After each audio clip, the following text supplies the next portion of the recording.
Hello and welcome to my channel. Today I have an eerie and suspenseful story for you all. This story is about a young woman who gets lost in a shortcut at night and starts to feel like someone is following her. She runs to her house, but the feeling of being followed doesn't go away. This story is sure to keep you on the edge of your seat and will make you think twice before taking shortcuts at night. So sit back, relax, and let's dive into this spine-tingling tale. Make sure to turn off the lights and enjoy the story. The wind howled through the deserted streets as a lone figure trudged through the downpour. I shouldn't have taken this shortcut, thought Jane, as she pulled her coat tighter around her body. As she walked, she heard a faint rustling in the bushes beside her. She quickened her pace, her heart pounding in her chest.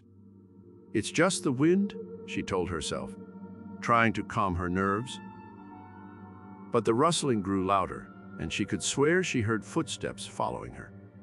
She turned around, but there was no one there. "Who's there?" she called out, her voice shaking. But there was no answer. Jane began to run, her soaked shoes slapping against the pavement. She could hear the footsteps growing closer, and she could feel someone's breath on the back of her neck. "Leave me alone," she screamed, but the footsteps only grew louder. Finally, she reached her front door and fumbled with her keys.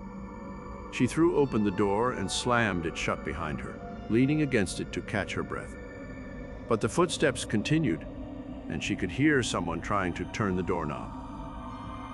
"Who are you? What do you want?" she cried, her voice barely above a whisper. The doorknob stopped turning, and the footsteps faded away. Jane was safe, but she couldn't shake the feeling that whoever had been following her was still out there, waiting for her to let her guard down. She knew she would never be the same after that night.